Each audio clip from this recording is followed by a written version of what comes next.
I am the Empire. Hey guys, my name is Mushroomy, Shrooms, Shroomster, Mush. I have a lot of different names and I just really like lore. The Spotlight event was pretty crazy. There's a lot I'm going to be discussing over the next few days, but I wanted to start with a video talking about the lore and everything we learned about the upcoming heroes. So, there's a lot going on, obviously, with both the narrative and a lot of different factions in the Overwatch world, so we're going to be talking about that, and probably tomorrow or maybe later in the week, we'll be getting into more of the overall story, because yeah, there's a lot to talk about there. I wanted to focus on heroes first because I've been getting a lot of questions asking me if I can talk about each of them and talk about their lore and some ideas, so we're going to be talking about that. A lot is coming in the future. They showed off a whole 10 new heroes. Yeah, 3 to 10 is kind of crazy in 1 year. 5 of them have been fully shown, so we have an idea of each of their stories as well as just developer comments over the last day. I'll be going over them first, and then diving into the other 5 with more speculation. Before we start, don't forget to like and subscribe. Things are going to get crazy with a ton of lore on the way. I'm planning a lot of stuff for the future and trying to really get the ball rolling and make more content for you guys in a more cohesive way. Now, let's start this hero discussion with the first hero shown off, the Vishkar heiress and VP, Domina. Domina was revealed in the Upper Hand short story, where we saw and learned of Talon's deep connection with Vishkar. Vendetta and Domina have agreed to an alliance. Vendetta gains Vishkar's hard light and shielding tech, and Vishkar gets to repair and save the people of any place Talon hurts or destroys, helping restore their public image and reputation. Domina has a very upper class and high status demeanor, with her idle animations even showing this. They showed off a lot of gameplay of the upcoming heroes, which I'll be putting in the background, but she has 2 gigantic robot hands, which she seems to be using more for leisure than combat. The developers have stated she's not really a fighter, but is a solid poke tank added to the roster, akin to Sigma. Her whole story is a lot, and there's a lot we can go into with just her alone. I'm excited to see how she interacts with a couple of the Vishkar characters like Lifeweaver and Symmetra. Domina, I think, has a lot of potential in general, though. From the founder of Vishkar's mysterious accident, which she could be a part of in some way, to Symmetra and Lifeweaver's dynamic. She could even push to get Sim out of Vishkar finally, or just get Lifeweaver's ball rolling about how he feels about the organization. On the topic of the accident with the founder as well, the map Thames District and Stadium was actually all done by her. In the middle of the map, you can see her family name as well. It seems like the founder seemed to have been her grandfather. There's a lot that can go on there. As well, this also explains why Vishkar was in Thames District. In the Upper Hand short story, we learned that everything that happened in London Calling with the Omnics and everything in the Uprising, a lot of the tech that was used there was from Vishkar, and it was sound-based tech, aka Lucio's father's technology. So, Vishkar's trying to regain their public image in London by helping the Omnics and the people there by building homes and just setting up more frequently there. Thames District seems to be an entire setup just for Domina, which is really interesting and really cool in hindsight. She has a really good look in general though into what this company is like at the Upper Hand as well, something we really sorely needed for Vishkar. Since Sanjay is more of a middleman between Talon and Vishkar, he wasn't really the best example of how Vishkar sees themselves or the upper company, but with Domina, we really have a solid character to do a lot of stuff with. For the next hero, we got Emre. Emre was finally revealed to be the next DPS. Emre is an ex-Overwatch agent who, upon leaving the organization, vanished for years, until eventually showing up at Talon's door completely changed. The once kind and fragile man, now a cold and calculated super soldier, Emre serves Talon, and, in recent times, re-met with his friend Freya, who Max hired to hunt him down. Emre is a master of arms, having multiple weapons and embodying the super weapon style, with the conspiracy eye on his chest and in his ultimate icons and effects. Emre is pretty obviously being connected to the Conspiracy, a faction that took down Overwatch, but the Conspiracy is also implied to be responsible for the demise of the Inti Warriors, Iari's people. For now, Emre is with Talon, but I do think he's going to be breaking free from them eventually. Some of his art shows him fighting with himself, as the machine that's in him controls him to an extent. So, he and Freya will probably be trying to save him, or he himself will break free eventually. Another idea with Emre is that, well, he is Turkish, but his ultimate line is in Finnish. This is really interesting, since it's stated that when he ults, the machine that's in him or whoever's controlling him takes over. So maybe whatever controls him is from Finland. The major god AI there is Chernobog, which was stated to be shut off after the crisis. Maybe the Conspiracy forced Chernobog and Emre into a one being, or the Conspiracy is connected to the god AI somehow. There's so much that can be done with Emre here that I'm just really excited to see where they take him. This is probably something they're going to be touching on pretty frequently since he's one of the major characters coming. Next up is the talent-aligned support, Mizuki. Mizuki is a part of the Hashimoto, and was tasked with dealing with Kiriko's group in Japan, the yokai. He infiltrated the group, pretending to be one of them, but as time went on, he started to realize he had found a family with them. So, he's at an impasse, unsure whether he can continue his mission and live up to his family, or stay with his newfound family. It's implied in his story and all the developer comments that his alignment is going to be changing rapidly, as he seemingly may change to be on the good side, with Kiriko and the yokai. Mizuki was confirmed to be, well, in a difficult position in terms of his feelings about the Hashimoto. With that in mind, I do think he's going to be betraying them and work with the yokai. Since Hashimoto are connected to Talon, there will probably be major ramifications for this event, and maybe let's Hanzo, Kiriko, and Genji all reunite finally. I could see Overwatch having to get involved because Talon becomes more prominent in Tokyo and Japan, so the three finally get to reunite. He seems to have been the Kappa guy as well, from all the art that we saw of Kiriko's group over the years. Everyone kind of assumed this guy was an Omnic, but aside from his hands, everything else did look pretty human, and most of his body was hidden. If you even look at his design compared to the Kappa guy, his hands are robotic, and he does keep the shell style, so he really was playing the long haul here and hiding amongst the yokai. His story seems to be important for the Hashimoto and Shimada lore in general. Another thing is, it's implied that he has a connection with Kiriko's father, Toshiro, who's held captive by the Hashimoto. So he may be a factor in why Mitsuki turned out a lot better than the other Hashimoto, in terms of just being a good person. Toshiro is someone we've gotten to see a couple times. He has a deep connection with Hanzo. He hasn't been around for Kiriko because he's been held against his will by the Hashimoto, but also Genji probably has a really deep connection with him as well. They're probably going to be doing a lot with all these characters and moving this story forward in the year as well. After Mizuki, Anran was finally revealed, a fire DPS.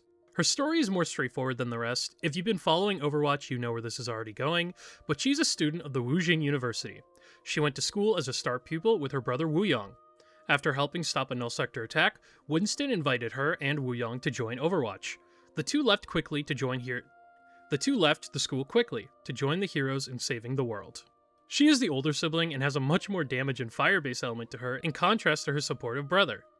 Anran's Phoenix aesthetic and the story returning has generated a lot of discussion online, but for the most part, I think her story really gets to shine with the return of Overwatch. We will definitely be seeing more of her as a major player in the ongoing narrative this year, since around the time Wuyong came out, they even said Wuyong was going to be important in the story, and Anran is his sister. So I have to see these two being used more often because of that. This is a really important thing as well.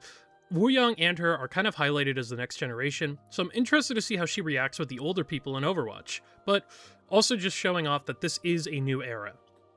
Lastly, the big new hero we found out about was the one, the only, yes. We got to hear about Jetpack Cat, who's an upcoming support hero. This little feline, presumably named Fika, showed up randomly at Watchpoint Gibraltar one day, and, with little to no explanation of its past, Brigitte decided to adopt the little creature as a pet. Now, she serves alongside the other heroes in Overwatch, supporting them from the skies as a support. Her kit seems like a lot of fun, with a grappling hook to carry anyone around, and she's super fast. I'm really excited to see how this kind of shakes up the meta. I've seen a lot of people really worried about her because she does seem kind of broken in some ways, and I do agree. There's clips of her going around already, like taking tanks into the backline and then doing stuff and leaving. There's a really funny clip I saw of like the cat dive bombing Widowmaker. It was on a Frogger stream. I thought that was really funny. She kind of is a menace to Widowmakers, so there isn't a lot to speculate on with the cat just yet, but I do think there's one connection we can draw back to in the lore. Last year, Juno had a short story about going to Lucheng. In it, it's briefly mentioned that Lucheng Interstellar is experimenting with an unknown project called Project Star Pets. I think there's a good chance Jetpack Cat is a part of this project. Maybe she's an escapee from Lucheng, or Lucheng planted her with Overwatch on purpose. There's a lot of neat stuff they can work with, and I'm really interested to see what direction they end up going with the cat. It would be really funny if it turned out to be a double agent in some way. So, obviously, these are just my early thoughts and day 2 thoughts on everything. A lot of things are going to be changing, and I'm probably going to have to make a couple follow-up videos on each of these characters as their storylines get to improve and evolve, but this is just kind of the main synopsis of the stuff we've learned so far. Aside from the new heroes, though, here, we do have 5 more that are coming over the next year. This ranges from maybe 2 Omnics to a mecha, and, as well, some more mysterious new characters that I think we have an idea on who they could be. The first of these mysterious characters is the Season 2 hero. We're not exactly sure on who this is. I think this is the one we have the least information on. It was revealed in a dev interview that this is a DPS hero. I'm not exactly sure who the character could be with all this in mind, but we do have a couple ideas. The first is they're wearing some type of beret or hat. You can see a little teaser for it in the Overwatch spotlight itself, so I wouldn't be surprised if this is somehow a teaser for this character in specific. Also, there is something to point out. People have commented on how the roadmap seems to be teasing the upcoming heroes for that season, and if the narrative is all connected, then that would make a lot of sense. So with that in mind, if we look at the roadmap for Season 2, it seems this character might be from Deadlock, or from the Route 66 area. This could also be a Helix hero, with Powder Keg Mine being a big teaser for them, but I'm leaning towards Deadlock right now. I think Deadlock makes a little bit more sense, but either way could work. Because they have braided hair in this, or assumedly braided hair, and a drone, people have brought up maybe this could be Frankie from Deadlock Rebels. If you don't know who Frankie is, they were the hacker of the group back in the day. They were there and were friends with Cassidy and Ash. So I could see this being a character that they tie to the other two and making Deadlock a part of the group and everything more often. There's another reason we think it may be Deadlock is because in Vendetta's animated short that came out, you can see Vendetta met with two people who look like they're a part of the Deadlock gang. So this could be a teaser for the Deadlock joining everything going on in the main plot. The Season 3 hero is one I think I have a better answer on. So this character seems to be from the Hashimoto. You can see horns, and you can see kind of like a cybernetic thing, especially with their hands, but aside from that, Tokyo's coming out that season. And this would be the perfect time to release a true Hashimoto hero if Mizuki is going to be swapping sides. I think this character is going to be the ramifications of Mizuki swapping sides in particular, and we're going to be seeing how that actually affects Tokyo and the Hashimoto, who are probably not going to be happy with him after all this. So this character is probably going to be a foil to him in particular. Next up is the Season 4 hero, and I think everyone's pretty much in agreement on this one.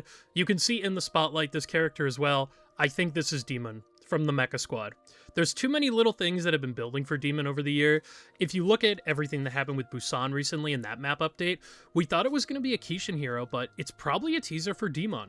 This looks like a mech in the background and looks very similar to D.mon's mech. You can see the little fins on the top, you can see the hands that would have the sword and the shield, but as well, in the spotlight itself, you can see in the background an image of what appears to be D.mon's mech. So this is probably going to be the Season 4 hero right before BlizzCon.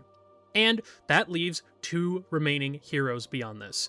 If we look at the official image, there's an Omnic and another individual who looks like an Omnic. So I'm going to assume these are both Omnic characters, which is a huge win. We haven't had an Omnic character since Ramatra in 2022, so it looks like we're finally going to be getting not one, but two this year. I'm really excited for that, especially because one looks like a noir detective. He is an Omnic that you can see with a cane. I think that's a really cool style, and I want to see the story behind that guy, especially if he's connected to the overarching narrative. As well, you can see a female-looking Omnic, who's got a very slim body, and you can see her robotic legs. This makes me believe this could be either A, a feral Omnic, or B, a part of Null Sector, like the Stalker unit from PvE. I think either of these would be really, really cool to see explored, and I'm interested to see what that character ends up looking like, and how they fit into the overarching narrative. That hero could be the teaser for where the story goes in the next year. But aside from all of that, this is our lineup for the year coming up. Kind of crazy, I know. And there's a lot of ideas that are still circulating in the community about who these characters are, and who could be coming after. If we are really ramping up on hero production, 5 characters or maybe even 6 a year could be a really cool precedent to be setting. And if all these heroes are going to be connected to the lore and story, I think we're in a really good place to see where everything goes. I'm mostly excited for the last two with these last two Omnic characters, but I want to hear who you guys are looking forward to and who you want to play next week on Tuesday. The first 5 I talked about are going to be coming out Tuesday, so I'm really excited to see what they have to say for each other. I'm going to be voice line hunting that entire day, so keep an eye out on TikTok and other socials, as well as just looking around for secrets in the game. There's going to be a lot of changes and a lot to talk about in the next couple weeks. So that's all from me on this one. I hope you guys enjoyed this one. I tried to get it out pretty quick to just kind of go over the lore we learned and some ideas on each hero. If you guys enjoyed it, don't forget to like and subscribe, and I'll see you guys in the next one. Bye!